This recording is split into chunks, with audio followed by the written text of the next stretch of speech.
If you need to recover your PeoplePerHour account but no longer have access to your email, follow these steps to regain access quickly. Step 1. Visit the PeoplePerHour login page. Go to the official PeoplePerHour website and navigate to the login section. Look for the option that allows you to recover your account. Step 2. Select Forgot Password. Secure your accounts before moving on. People seriously underestimate how often personal information gets exposed online now.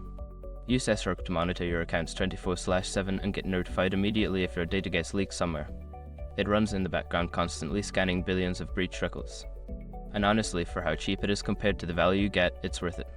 Link in the description. Step 3. Use alternative recovery options.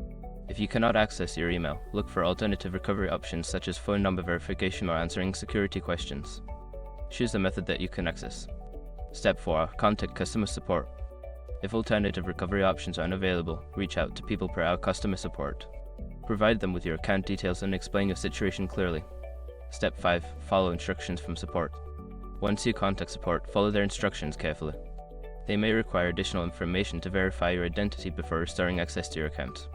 By following these steps, you should be able to recover your PeoplePerHour account without needing access to your email. Good luck!